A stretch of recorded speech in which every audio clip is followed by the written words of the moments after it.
It's so nice to get the chance to learn together for Yom HaShoah. I think when I was a kid and first learning about this day, it didn't really occur to me that it was a learning day. It was a day we did ceremonies in school, where we wear white and we would sing songs from the time of the Shoah written afterwards about it. We would read poetry, but in recent years, I've found learning on Yom HaShoah to be a really meaningful practice, because it's a luxury and a gift that we're able to sit and learn together and take time out of our days to study Torah. It's something, in times of hardship, we learn not to take things for granted. And I think during the time of the Shoah, during the Holocaust, that one of the threads of the story that's so remarkable and inspiring are the ways in which people just tried so hard to continue to stay connected to their Judaism in whatever way that looks like. For many people, for some, that was not the right avenue for them, and they became angry and resentful of their religion and their tradition and their God. But for some, it was a really powerful part of their survival experience, or just a way to hold on to some hope, even if they didn't survive.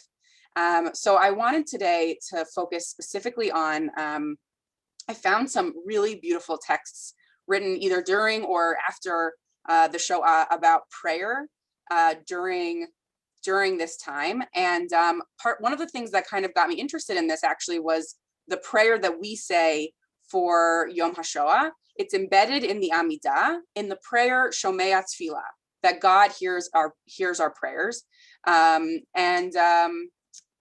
I just think that's such a beautiful thing, but like, it's the only prayer that we add into that prayer and that space. And it's so remarkable that the place where we're remembering these people who suffered and who were killed in this brutal and horrible way, is in a place where we're calling out to God to hear our prayers, in a way that I imagine is similar or reminiscent of the calling out that's really just an echo of the calling out that the people who lived through this time called out to God. So I want to go through some of these texts. They're really rich, and I think they'll provide interesting conversations for us, because a lot of them are things I would not have thought about as being part of the conversation of the Holocaust. And then once I read them, I thought, of course, like, how could we not talk about prayer in this way during the Holocaust? So I'm going to open up the source sheet and share the link with you. Hold on just a second.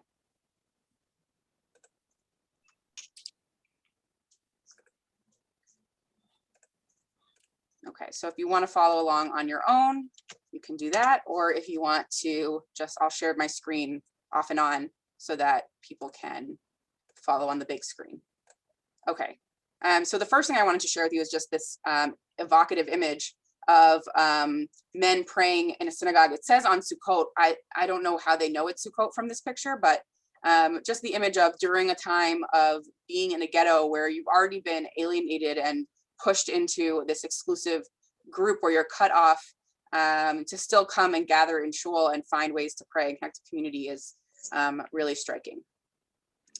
Okay, so we're going to read a couple of things from Rav Ephraim Oshri, and just pause the share for a second. He was a rabbi who was in a ghetto, and he was a person that people would turn to with many questions.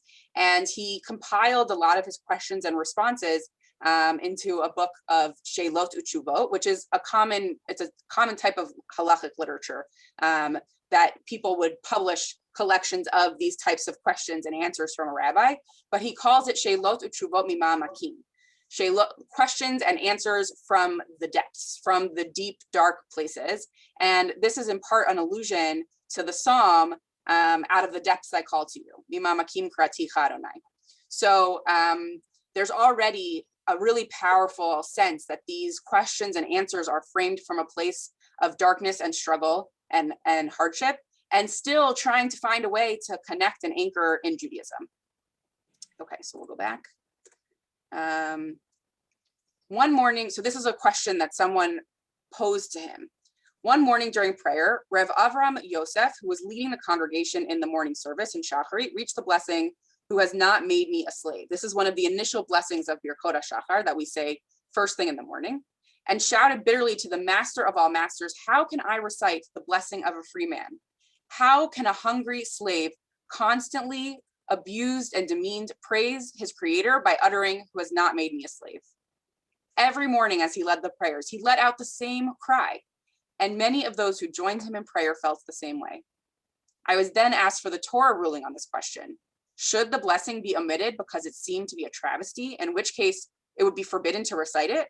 Or was it forbidden to alter or skip any part of the prayer text established by our sages? So Rav Oshri's response was, one of the earliest commentators on the prayers points out that this blessing was not formulated in order to praise God for our physical liberty, but rather for our spiritual liberty. I therefore ruled that we might not skip or alter this blessing under any circumstance. On the contrary, despite our physical captivity, we were more obligated than ever to recite the blessing to show our enemies that as a people, we were spiritually free. So first, I would love to hear if you have any reactions to part one of this text, which is, how can I recite this prayer, thanking God for not making me a slave when I am living in such extreme servitude? Any reactions to that claim and that emotional cry of this person who's leading the tefillah? Seems like a normal response to me. I mean, how can I do this? You know, thank you for being a slave, and I'm not. I am a slave. It seems like a very human reaction. Yeah, and I think this is something, you know, to say that it's human reaction. Like, this is not just a Shoah reaction, right? Like, there are times when I'm reading something in the Siddur and I say, you know what, I'm actually not feeling that way today, and this is really not resonant for me, and it's hard for me to say, like, all the more so in such an extreme situation. How could you not jump out? I don't know if I can still believe, actually, in prayer. What's that, Eunice? I said, how can I possibly still believe in prayer at a time like that? Right. So hold on. I just noticed that Joyce chatted that she can't see me. Can other people see me? Yes. You can see me? Yes. Joyce, Yes. I'm not sure what's going on with your camera or screen situation. We see you, Joyce. We do see you, Yeah, Joyce. we see you. Here, maybe I'll spotlight myself. Maybe that'll help. I have a black screen. I'll sign out and sign in All right, again. we'll welcome you back in when you come. Eunice, I think absolutely to your point, like, first of all, the premise of the question already implies I'm still in a relationship with God, right? They're not saying we don't believe in God anymore, but they're saying, God, this prayer doesn't fit this moment because I don't feel like I can say it in honesty, but I still want to pray, right? Like, I just need to figure out what the right prayer is to be said. Maybe this is not the right thing for this moment, but I still want to get up every morning and pray to you and have a relationship with you and speak with you. And so exactly to Eunice's point, like, it's surprising that they're even in a place, an emotional and spiritual place where they would want that, because it would be so easy to say, and understandable to say, I can't believe in this God right now because things are so horrible and it's too much for me. So absolutely. Maybe people have to believe in, there's hope for them. I don't know. I can't put myself in that position. Yeah. So I don't know what they're feeling. Yeah, it's I mean, it's an unknowable thing, really. Right. Ellen.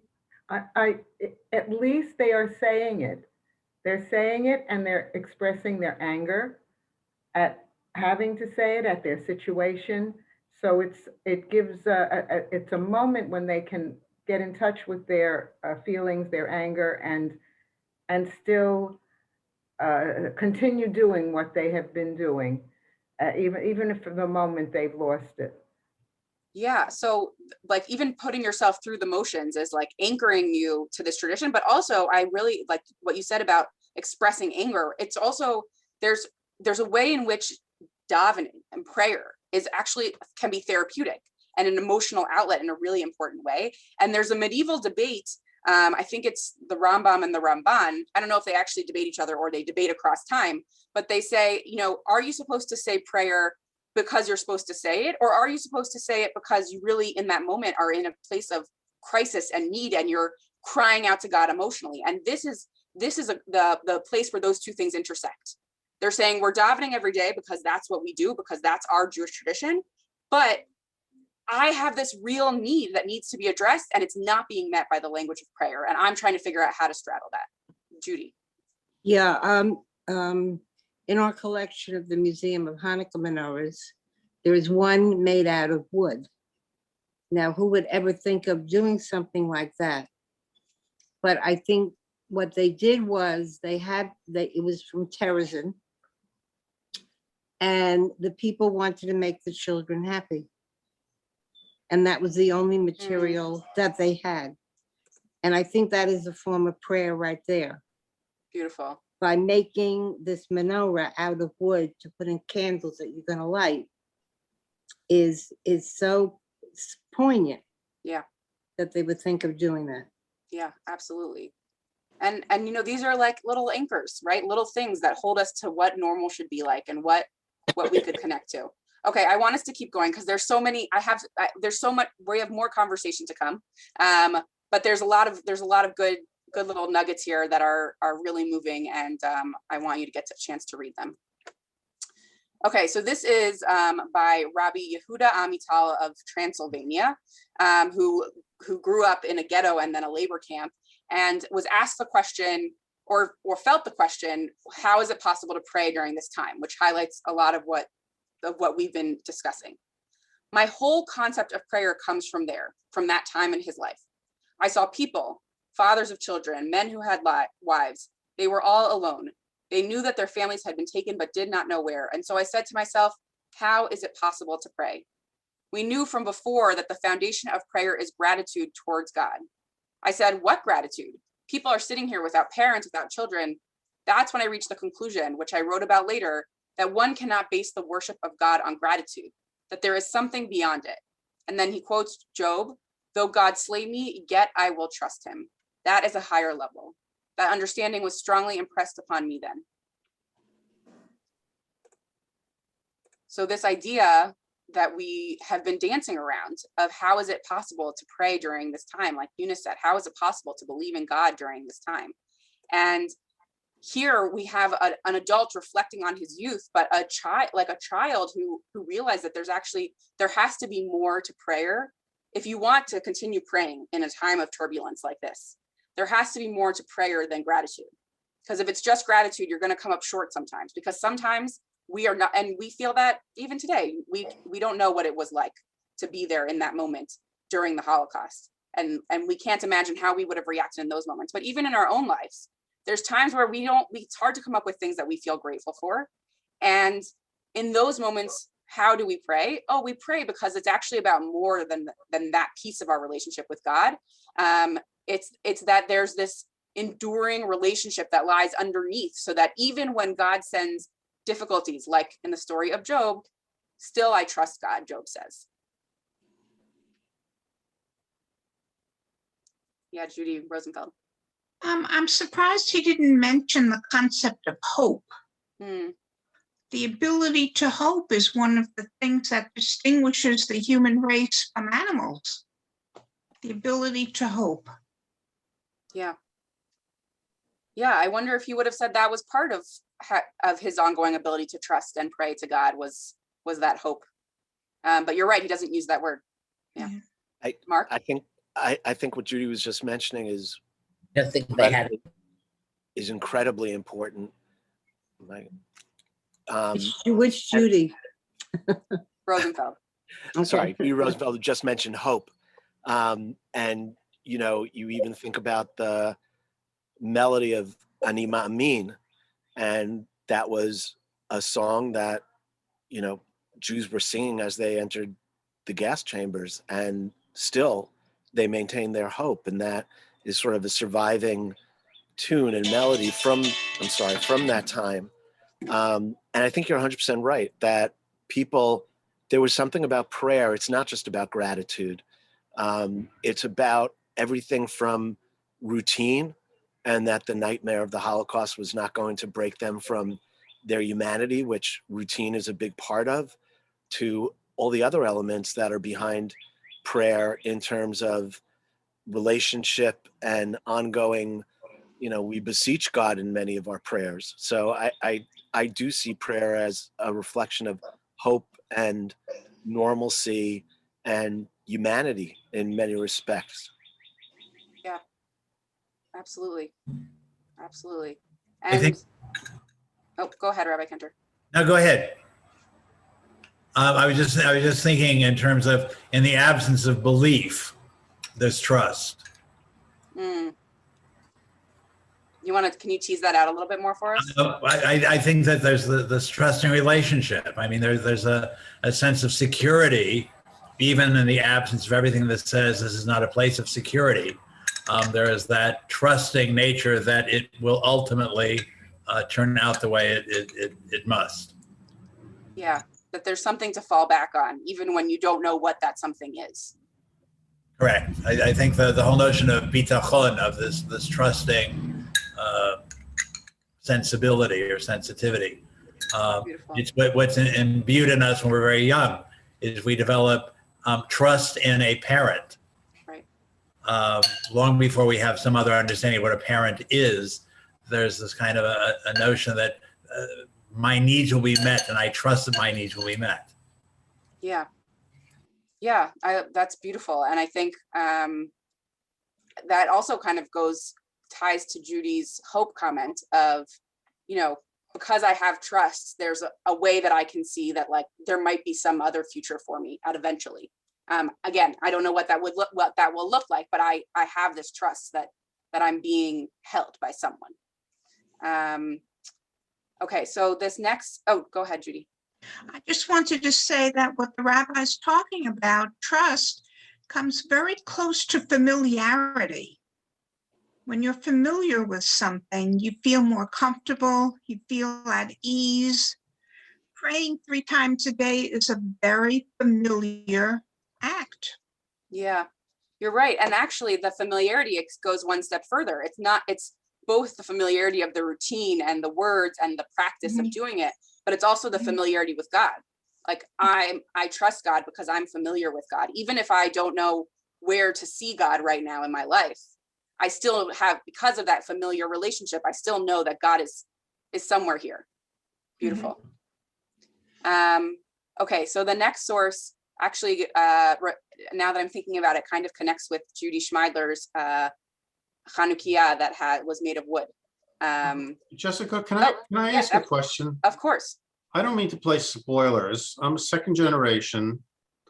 I grew up in a household where my mother wanted my brother and I to go to yeshiva, and my father said, I will not have anything of it. They both went through the war. I don't know if you could say that they were fortunate, because they were basically swept up at about Passover 1944, so they were under Hungarian rule. But my father, even though he wanted me to go to Talmud Torah and just do my bar mitzvah, and that was the deal that I had with him, I'm glad that I became a Baal Tshuva and did a lot of learning since. I'm in my own form of understanding, and I guess at some point reconciliation. My father's point was, if there was 6 million Jews that died, how could you kind of claim that there was a God? Yeah. And it is true that people like kind of marched to their deaths, and the only thing that they really did know, if they were somehow awake when they came out of the showers, I'm hoping they weren't. But if they knew what was going to befall them going into the showers, the only thing that you really did have was you had your prayers and you had your hope. How does one reconcile? And I always grapple with that. I pray and I have hope and I have trust, but it's like the question that remains unanswered, that nobody has the answer for, is, where was God? Yeah. When you had all these beautiful Yidden that were doing what they needed to do with the prescription of the sages, when you had people that were walking the line, how did it happen that we had a monstrosity built up with all over time. I mean, we don't have to focus in on the Holocaust and what happened to the Jews during World War II. We forget what happened to all the Jews during the Crusades and during the medieval times. I mean, there was a shiur that I heard by Rabbi Meir Soloveitchik. What would happen when you are preparing a beautiful Seder table and Passover fell on the same time that Good Friday, and you had the priests that were yelling and screaming about what the Jews were doing? And if you ever read the liturgy, the Good Friday liturgy that the Catholics read about how the Jews are damned, and you can only imagine the priests like really heating up their parishioners, that when they went out into the streets, all of a sudden, can you imagine having a family member die just before a Passover Seder? Because so you're asking really profound and evocative questions. Yeah, there's no like answers. You said, they're in some ways unanswerable. You know, these are questions theologians and philosophers and scholars of all kinds have grappled with, and let alone ordinary people, young children, right? Young children ask this all the time. Where is God in these bad moments in my life, or when I learn about bad things in history? And I think, you know, on one foot, I don't have like a simple, sweet answer for you. You won't have an answer. It's just, it tears everybody apart. It does. And I think, you know, some of what I hold on to is, first of all, a part of it depends on like what you see as God's role in the world and what your relationship with God looks like. And I also, you know, I don't know, when I've been reading these texts that I put together for this session today, I'm not reading in them that they say, I want to pray because then I know God will save me. I feel more like what Judy Rosenfeld was saying, which is, I want to pray because this is familiar. This is how I know how to act out my relationship with God and with Judaism and with my ancestors, or even maybe my parent who's no longer with me because we got separated, whatever it might be. And the text that we're about to look at, actually, it kind of touches on this, that it wasn't, in a lot of ways, it was not pleasant. It wasn't like going to shul, chatting with your friends, you know, having kiddush afterwards. It was actually in some cases quite dangerous and harrowing, as you pointed out with your example about Passover and Good Friday. And yet it brought some comfort to people. And for me, prayer means different things to me at different times, at different hours of the day. And even within 1 minute of the same prayer experience, it means something different to me. And I think in some cases it was about comfort. And I think that's part of what we're seeing here, and resilience and all different kinds of things. So I thank you for the question. I think it's one we will all continue to grapple with. And I can imagine, especially for you, like growing up in this household where you have parents who actually came out with very different approaches to their faith and religion, and that's a particular tension for you. And I want us to go back into the text so that we can keep kind of just seeing different perspectives of what this was like. I just wanted to say I thank you, and maybe I owe you an apology. I didn't mean to tear this apart. No, not at all. I didn't mean to turn the apple cart over, but you could hear that I'm searching and I'm struggling. Absolutely. And I think it's a powerful question. And I wish I had like the quick answer for you, but there is none. I'm glad that you brought it into this space, because it is absolutely a part of this conversation. Yeah, Judy. Stephen, I did go to yeshiva, and the thing that I was taught when we discussed the Holocaust was that we did something very bad. This is the way to keep believing in God. We did something very bad. That's the guilt. It's guilt, and it's also owning up, taking responsibility.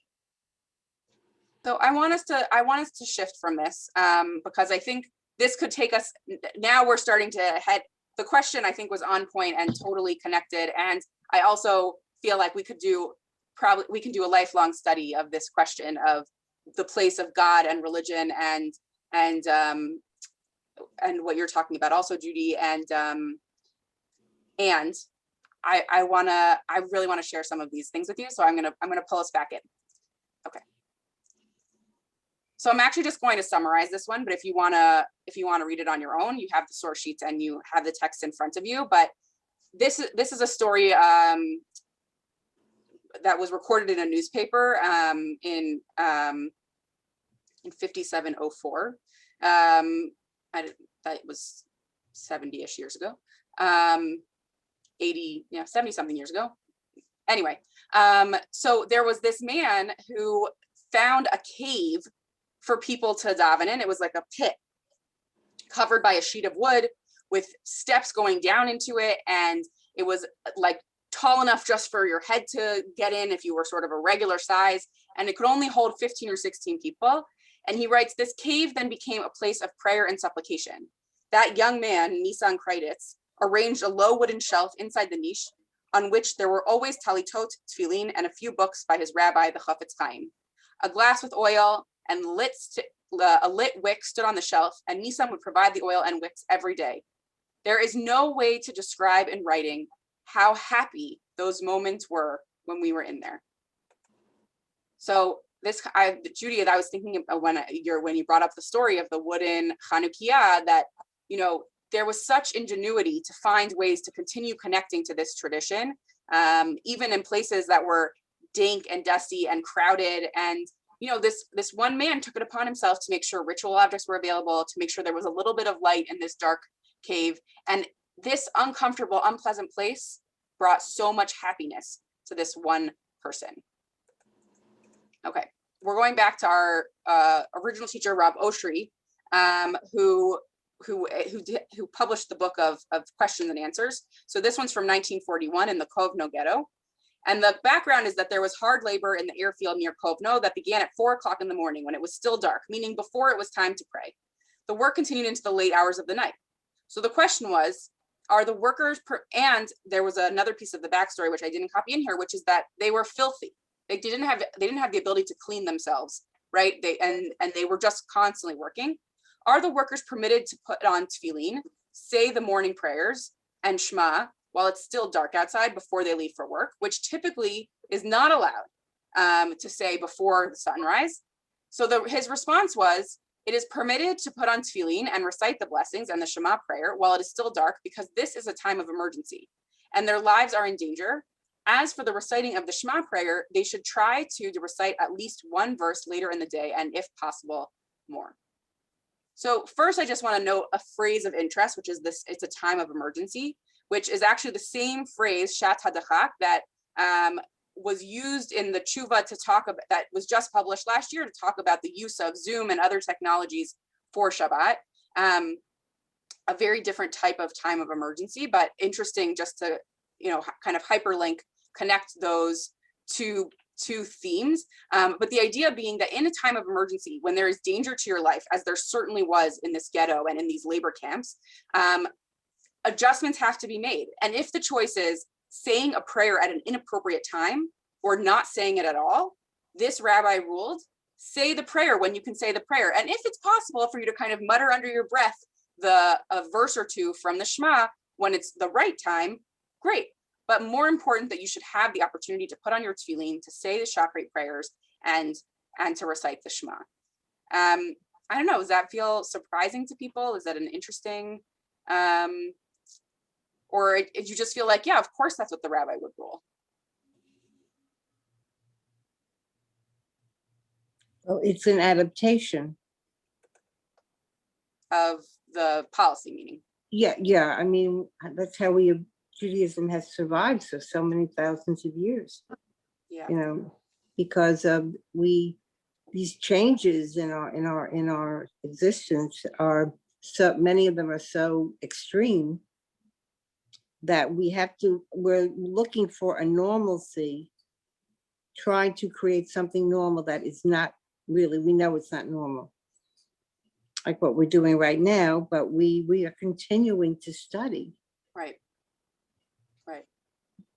It reminds me of an EUA, emergency use authorization that we're having now with the vaccines and things. Yeah, right. This was an unusual, who could have ever imagined circumstance? And so this rabbi saying, you know what, when the rabbis in the Talmud and the early halachic codes, when they were coming up with all of these rules about when you can say things and when tefillin can go on, they weren't imagining that you would need to, that there would ever be a circumstance where this was so impossible and so dangerous to do. Look at what the Moranos did in Spain. Right, right, in the dark of their homes. right.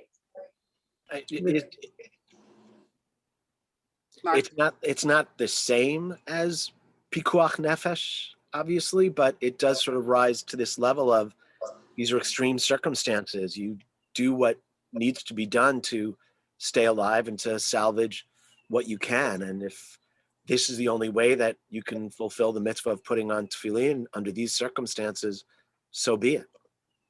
Right. And I don't remember who was saying this before, but you know, tefillin were serving a role of, like, of course, this ritual object that's a mitzvah, that there's an obligation to put them on, but there's also the familiarity and the anchoring of the comfort of doing this thing that I've always done. And right. If I stop now, you know, it's like, don't baseball players have like superstitions that they like can't use their left hand to brush their teeth before a game or they'll lose, like, right? It's in some ways, it seems to me like prayer or ritual can, in these moments of desperation, I mean, obviously the baseball player example is a light example, but how much more so are these things that are sort of comfort objects and rituals important to do in times of struggle, and finding ways to make them possible is so essential.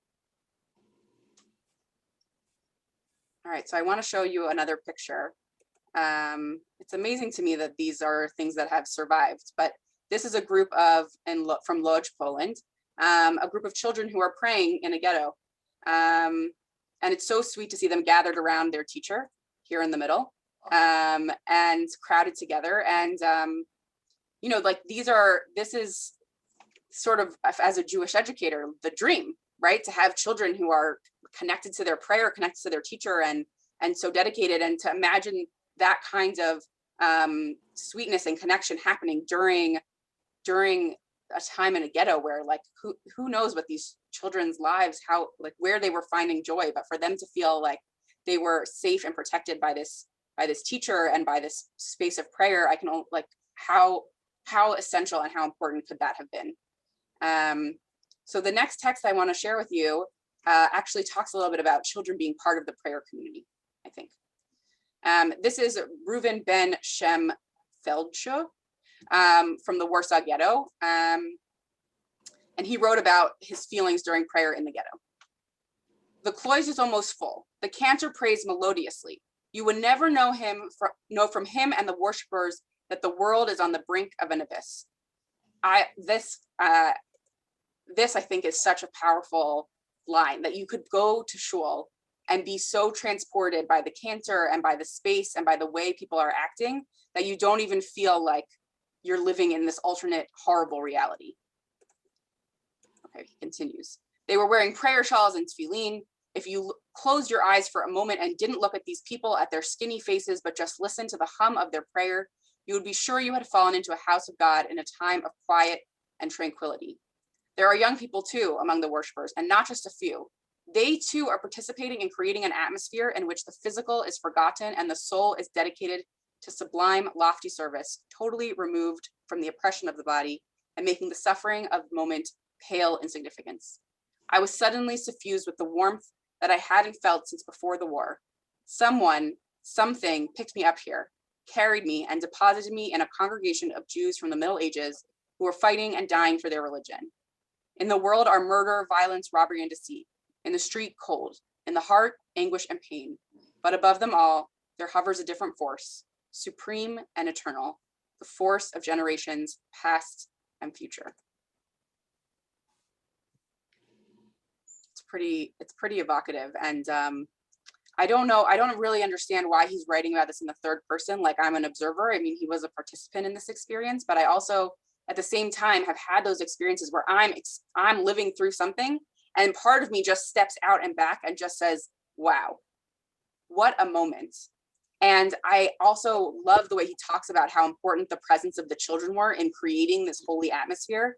I don't know, for those of you who were in shul on the first days of Pesach, I actually had a friend here staying with me, and they brought their 2.5-year-old son into the sanctuary, and he was just wandering around, crawling around. And I thought, when was the last time we had a little kid crawling around in shul? And this is part of what makes this space feel like a shul, is there's a kid who's just giggling to himself in the back and wandering onto the bima when he wants to.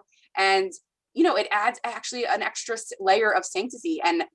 And wow, thinking about in the Holocaust, when things feel so dark, like you said, there's anguish in the heart and there's misery outside and cold in the streets, and there's so much to worry about. To be able to be in a space where you can be transported, where it feels like actually life is normal. There are kids praying, there's a cantor with an incredible voice leading you to new spiritual heights. And it goes back to that trust that Rabbi Kenter talked about and the familiarity Judy was talking about of, oh wait, I can actually let go a little bit because there's something holding me, and there's something there. I have that trust because this environment has totally transformed me. I have another terrorism story, but Bobby and I were there. And the woman who took us through the camp, what lived in it when it was Theresienstadt, it was a city, and the Germans made it into a concentration camp. And she taught the children who would ultimately be shipped off. And when they were, they didn't have wine. So they would say the yayin, I think water, took the word water, and they used that, they called it ayin instead of the ayin. And the children were praying and they were saying prayers. And she was in charge of all, the reason how she survived was she had a daughter who was very ill, and her daughter was in the hospital. And she survived the war because she was in that hospital the entire time. Wow. But what she evoked when we were there, how dealing with these hundreds of children who were going through that camp. And that camp, was a camp where they had the art camp. Right, right. And the Red Cross came to look at the sinks, and they weren't connected, and they told the children to say, oh, we had sardines for lunch, this whole lie. Yes. Jessica, I think what you were referring to in this last passage is a safe haven, a sense of community and a sense of safety when we're all together praying. I know I feel that at Bethel. That's so, I'm so glad that you feel that way. That's important, and certainly this type of space that we want to be creating. And I know in the lowest moments, what more could, what a perfect thing to be able to have. So lucky and fortunate for this community that even for a brief time, they were able to have this space where they could be, feel safe and feel at home. And like there was something for them to fall back on. Mm-hmm. So I want to, unless somebody has another reaction they want to share. Yeah, Barbara. Well, the idea that despite the physical suffering, we can still elevate our souls. And that's I think part of what he's feeling here. Yes. Regardless of what else is going on, the suffering pales in comparison to what we can gain for our souls. Yes, and I think the image of, he talks about the skinny faces, but they're wrapped in a talit and they have this tefillin on, and that somehow that adds like a robustness to their being, right? They take up more space because they have these garments, these objects on them that give them a little bit more substance and yes, absolutely. Okay, so I have one last piece of text, and then we'll end with a poem that was actually inspired by this text that we're about to read. So the piece that we're going to read is by Rabbi Kalonymus Kalmish Shapiro, who was the Piazetzner Rebbe. He was the rabbi of the Warsaw Ghetto. His famous work that came out of that time is called the Eish Kodesh, which means sacred fire. And he gave different divrei Torah, different little sermons about different parshas throughout the year. And there's like 3 or 4 years worth of these that have been collected. And it's incredibly both from just a regular, study of Torah perspective, it's tremendous work, but also as a person who was living through this time, and to be able to capture the pain, the uncertainty, the fear of this moment, and also the resilience and the hope, all entwined with his Torah commentary. It's really remarkable. So I want to share his commentary on a piece of his commentary on Parshat Toldot from Genesis, and then Rabbi Avi Strasberg, who she's a rabbi at the Hadar Institute, and she also happens to love poetry. So she likes to do her studying with poetry connected. So she actually has been studying the teachings of the Eish Kodesh, and for every parsha that she studies of his, she writes a poem inspired by what he wrote. So we'll just first look at his text, and then we'll end with the poem after we've talked about it a little bit. So this was in 1939. When troubles are as great as they are at present, and as we see plainly, Jewish men have had their beards shorn off, they become unrecognizable as Jews from the outside. Then, as the terrible persecutions and unbearable tortures beyond description persist, we watch people becoming unrecognizable even from the inside. In these terrible circumstances, a person may lose himself completely and be unable to recognize himself at all. He can no longer recall how he felt on the Sabbath even 1 year ago, or how he felt during the week before praying or after praying, etc. He has been stepped upon and crushed until he no longer feels that he is a Jew, or knows whether he is a human being at all, or an animal without any faculties with which to feel. This is the level of being truly lost in absence, described in the verse, and they will come, those who are lost. So first, I just want to pause and let that first piece sink in before we read his response to this. But the idea that you can become so taken apart. He describes the shaving of the beards, and therefore they're unrecognizable on the inside. But there's also an emotional taking apart that can happen where you don't even recognize yourself anymore, and you don't know who you are. And how are you supposed to move through the world? How are you supposed to know what to do with yourself if you can no longer recognize yourself or know how you should react or how to be? I find his language and description to just be deeply troubling, but in an important way that really helps us kind of put ourselves in some small way into the position of what it might be like to live in a world where everything about who you are is being taken away from you. And what do you do with that? Yes, Ellen. So I was debating with myself whether or not to tell this story, but my husband was born in September 1941 in the Demlin ghetto.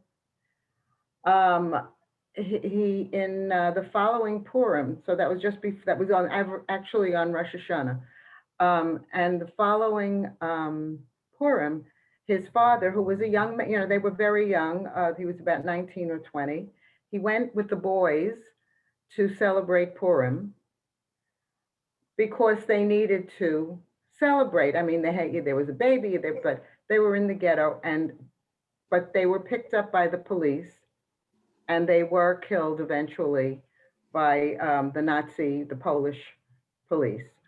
And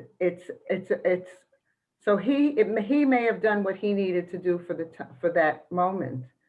My mother-in-law wound up with a very different view of what he did. And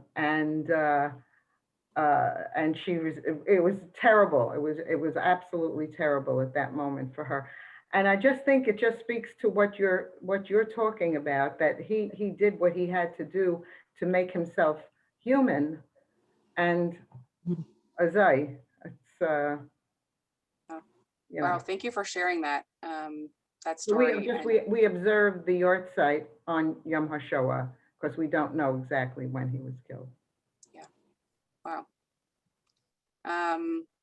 There are so many.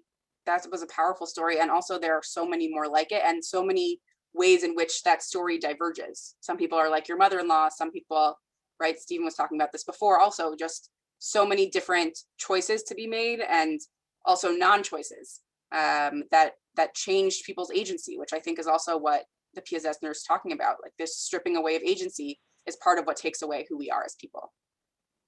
So we'll go back in and just read his conclusion here. The Talmud in Kedushin 2b says that the one who has lost must return in search of his lost article. Meaning, if you lose something that's important to you, you go back to the site where you may have lost it. This is because a truly lost object cannot be seen or recognized, and so its owner must go around looking for it in order to find it, raise it, and bring it back to him. And this is the part where I just felt like this is where this whole shiur came from, is this piece here. God is our owner and we are God's lost articles. The owner of the lost object will return to search for us and find us, give us everything good, and return us to God and redeem us with the salvation of our bodies and our souls with great mercy and good deliverance.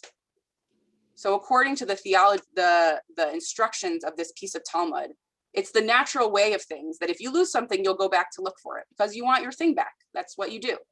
And here the Piasetzner, in this moment where 1939, it's the beginning of everything. And, I mean, it's already had started, but this is really when it begins to intensify. And he's able to have that bitachon, that trust, that God is like a person who's lost an object. And we are that object. We have been lost to ourselves. We don't even know who we are, but God still knows who we are, and God still loves us and wants to come for us. And maybe that way does not show up in the way we want it, right? We would have wanted maybe God to have not allowed for any of this to happen in the first place, or to have spared more people, or there's an and of so many things we could wish for from God. But to think of ourselves as God's cherished belongings, that no matter what, God would keep coming to search for, even when we don't know ourselves, I find deeply, deeply moving.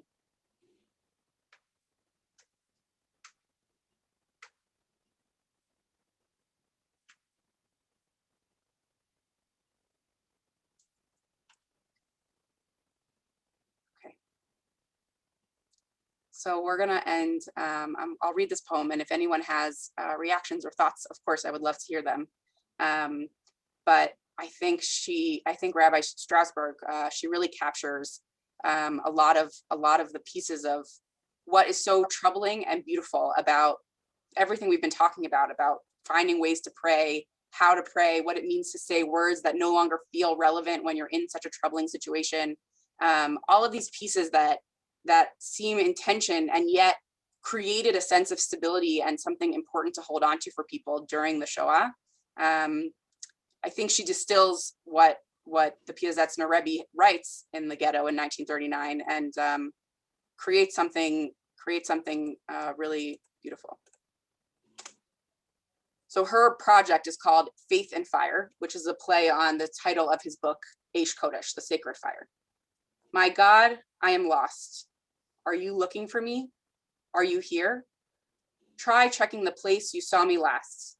Between the pages of a musty tome, nose pressed to the ink, eyelids heavy, under black water, hidden in the darkness of night. Enrobed in a tallis, head bowed in prayer for hours, trembling before you.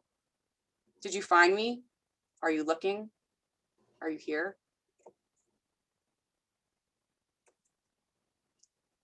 And I think that question of, did you find me? Are you looking? Are you here? I imagine must have just been a refrain on repeat for so many millions of people. And to go back to the initial question that we had about what does it mean to pray during this time? I feel like those three questions in themselves are a prayer, and what profound and meaningful prayer those must have been during such dark and a place of ma'amakim, a place of depths of despair and darkness. Maybe that's why they prayed with talesim and talitot, talitot and tefillin. It's a way for God to recognize them. Beautiful. Yeah. Really nice. And a way for them to recognize themselves too, right? Like one of the things that the Piasetzner says is their beards were shaven. You couldn't even recognize them as a Jew from the outside, let alone what their insides looked like. But holding on as long as they could to their ritual objects were ways to keep close their sort of identity of who they were in a way they chose. Not the yellow star that the Nazis chose for them, but saying, this is my sign that I am a Jew and I'm still connected to God. Really, it's a good like signal out to the universe. Mark, did you have a hand up? Yeah, it's just also, it seems to be it was beautiful.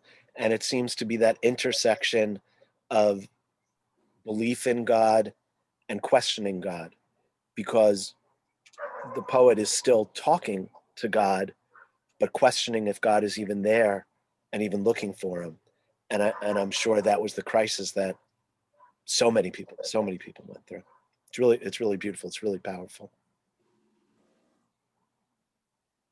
Yeah, and sometimes the question itself is the act of prayer, the doubt itself of, well, are you even there? Like, I'm assuming you're looking for me, but now I'm not even sure. Even that is still going to being in that relationship and having that connection.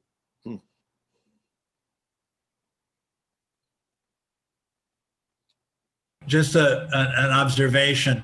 The book of Job is very popular in Christian circles, but we Jews don't read it. It's not part of our liturgy. It's not part of any piece of our year.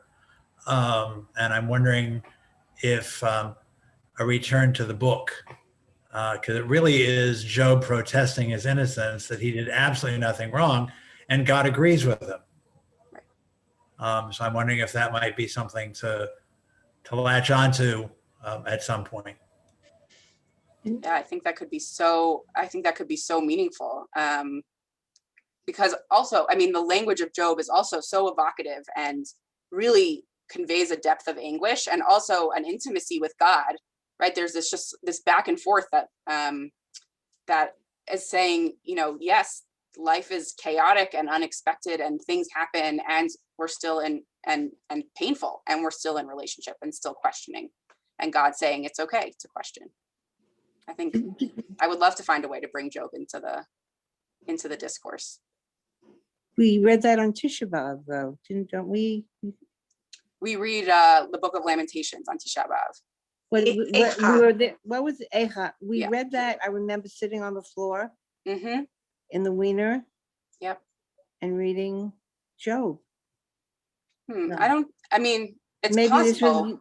It was years ago, maybe. Usually you sit on the floor to read Echa, which is the Book of Lamentations. Right. And although what's interesting about you bringing that up is that Echa itself is a question. How is this possible? What is happening here? And that's how it opens. So you're right. Yeah. So there's something to be said there about that actually being a part of our history from so early on, of saying, where are you? And trying to figure out the answer to that question. I think Rabbi Chuck had a class. Rabbi Chuck taught that, took a semester. I think it was he and Carol Diamond. Carol, yeah. They taught it from different aspects. It was very interesting. Really nice. Yeah. Okay. Well, it's been so special learning with all of you today. I meant to say this explicitly at the beginning, but in my heart, I dedicated this learning to all of the victims and the survivors of the Shoah. I think it's so important to learn in the memory of and in honor of people who experienced this horrible tragedy that has so come to shape our people in today's day, and has caused so much pain and hurt. And it is a thing that can never be healed from, but we can continue trying to do honor and respect to the memories and the history and the time. And I'm really grateful that you all took the time today to do this learning with me. And hopefully you'll join us tonight for our tekes for Yom HaShoah, our ceremony for Yom HaShoah, followed by hearing a story of someone who did survive the camps. So take care, and we will see you soon. Thank you. Yashkoach. Thank Thank you. you, Rabbi. Yashikoah. Thank Thank you. Yes.